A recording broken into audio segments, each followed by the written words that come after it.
Oke, selamat berjumpa kembali di perkuliahan minggu ke-9. Di perkuliahan minggu ke-9 di Rekayasa Pondasi, ketiga kelas materinya hampir sama semuanya.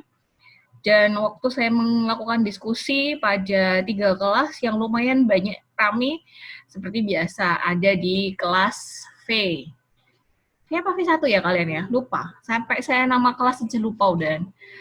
Saya melihat video saya di YouTube, itu saya upload di minggu kelima, di mana kita semua di perkuliahan minggu ketiga sebenarnya itu adalah di saat kita tatap muka secara langsung di kelas. Nah, ternyata kita sudah sebulan ya belajar di rumah dan semoga nanti segera untuk normal kembali pembelajarannya.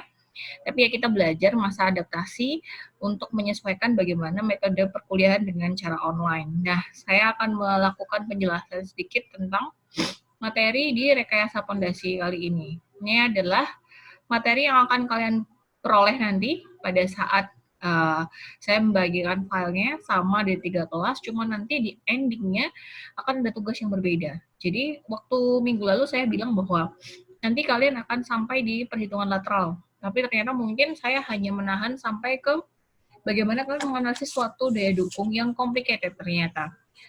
Jadi kalau nanti saya ngasih buku ke kalian, itu sebenarnya entah apa yang terjadi pada kalian kalau disuruh membaca. Generasi sekarang ini kalau disuruh baca agak-agak sulit. Saya sudah memberikan rangkuman sesingkat mungkin supaya kalian bisa paham setidaknya garis besarnya dulu. Untuk aplikasi nanti di lapangan itu butuh jam terbang dan experience yang paling penting.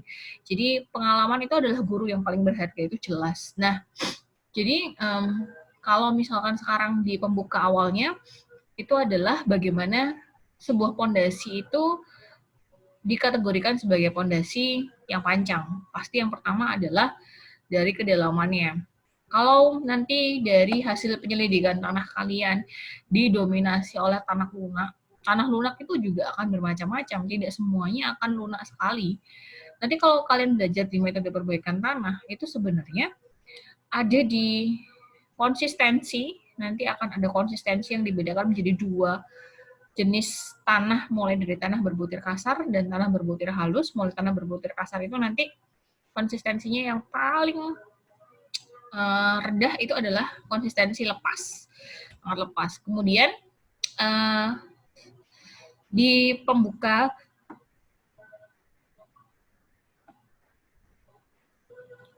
ini saya akan menjelaskan sedikit tentang mengingatkan kembali bahwa yang namanya perhitungan desain yang dilakukan pada fondasi tiang, kembali lagi akan ada 2 hal. Yang pertama adalah daya dukung yang terdiri dari ujung dan daya dukung yang dari selimut tiang. Nah, daya dukung tersebut dikompilasi untuk menjadi suatu perhitungan yang namanya Q ultimate, dibagi dengan nilai safety factor. Yang harus diingat, kalau kita belajar di safety factor minimal pada SNI 8460 2017, nilai safety factor minimum pada pondasi tiang adalah 2,5. Nah, di kesempatan kali ini akan saya jelaskan apa sih perbedaannya yang terjadi dari setiap metode. Kapan kita butuh untuk melakukan koreksi terhadap nilai penyelidikan tanahnya. Beberapa konsep dari literaturnya adalah memang nanti pondasi dalam akan lebih mahal karena dia membutuhkan daya dukung tanah yang bukan hanya dari permukaan, tapi juga bagaimana nanti daya dukung dari tanahnya itu mampu untuk menahan bebannya dan bisa menahan dari pergerakan yang terjadi. Nah, dari penyelidikan tanah yang saya bilang, penyelidikan tanah itu akan terjadi di lapangan dan di laboratorium. Yang paling penting adalah kedua jenis penyelidikan tersebut pasti bisa diprediksi besarnya daya dukungnya. Di pondasi bor, saya memang sengaja untuk menggunakan data laboratorium untuk belajar saja.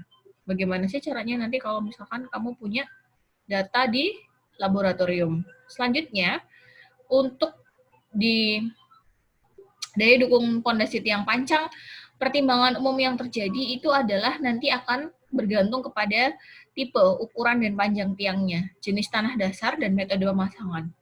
Ketiga hal ini memang tidak bisa dilepaskan. Yang dulu pernah saya ceritakan di awal, kalau masih ingat, di masa perkuliahan, mendesain suatu pondasi tiang, itu bukan hanya mendesain bagaimana kedalaman, selesai, pulang, tidur, ya sudah.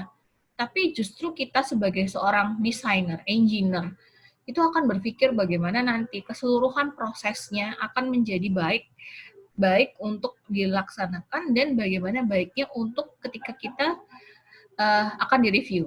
Nah, kemudian yang paling penting adalah yang namanya desain. Nomor satu itu harus melakukan desain yang aman, tapi juga ekonomis dari sebuah fondasi tiang. Nah, angka keamanan itu juga akan mempengaruhi mulai dari kedalaman nantinya, mulai dari jumlah tiangnya, itu juga pasti akan mempengaruhi itu.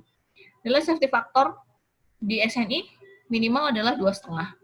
Tapi kalau misalkan kita mau menghitung itu dengan secara keseluruhan tidak terpisah. Ada yang menghitung daya dukung itu terpisah. Misalkan nilai safety factor di ujung dengan safety factor di lekatan itu berbeda. Ya boleh saja. Kemudian di beberapa literatur, sebenarnya daya dukung frictional itu lebih diperbolehkan menggunakan angka keamanan yang lebih kecil, karena sebenarnya dengan daya dukung frictional itu, dia akan muncul penurunan yang terjadi antara 3-8 mm. Nah, ini relatif sih sebenarnya. Terjadi akan pada seperti soft foundation, akan tergantung bagaimana suatu tahanan dari tanah dengan tiang menahan dari full mobilization dari proses pemasangan di lapangannya. Nah, kemudian pada metode untuk menghitung ultimate load bearing capacity dari satu tiang pancang, itu bisa menggunakan perhitungan daya dukung yang konvensional, bisa dari pengujian nilai NSPT dan CPT it means sondir, pengujian tes di lapangan, mau pakai, ini maksudnya tes di lapangan itu terlepas dari NSPT dan sondir, maksudnya pengujian tes di lapangan ini adalah pengujian tiang yang dilakukan di lapangan, langsung diujikan, namanya plate load test. Kemudian metode daya dukung dinamisnya. Daya dukung dinamis itu juga akan diperlukan, seperti memilih alat pancang yang seperti apa, itu juga akan dianalisis semuanya. Daya dukung itu sebenarnya konsepnya banyak sekali. Mau dibedakan berdasarkan jenis tanahnya boleh, mau dibedakan berdasarkan data yang diperoleh itu boleh. Kalau nanti ada yang nanya, Bu, kok beda ya? Ya beda pasti, karena setiap desainer, engineer, itu memiliki pahamnya tersendiri dan memiliki asumsi dan bagaimana kenyamanan, experience pada saat menjatuhkan suatu nilai nanti di lapangan. Karena menjatuhkan nilai di lapangan, ketika kita sudah punya data, kita juga harus namanya peninjauan di lapangan. Oh benar atau tidak, bagaimana kondisi tanah yang ada di sekitarnya.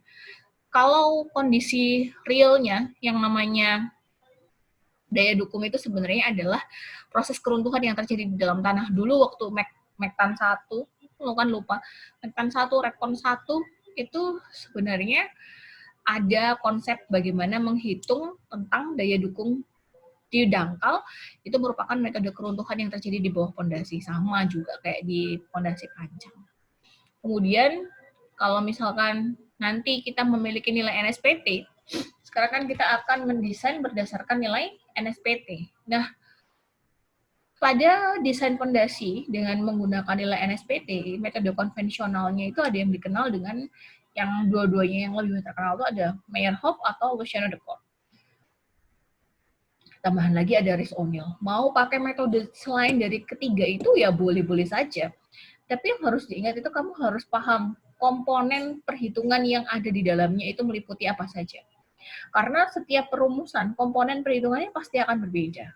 Tapi kalau untuk data yang kamu peroleh adalah nilai NSPT, maka harus dilakukan koreksi dulu. Ada beberapa cara. Misalkan nanti dari hasil penyelidikan tanahmu itu akan ada yang namanya muka air tanah, jenis tanah. Nah, ini yang adalah yang harus dilakukan koreksinya. Kalau tanahmu itu pasir, dominan ke pasir, ada berlempung, kemudian di bawah muka air tanah ada dan nilai NSPT di atas 15, maka kamu juga akan mengkoreksi nilai itu menjadi N koreksi.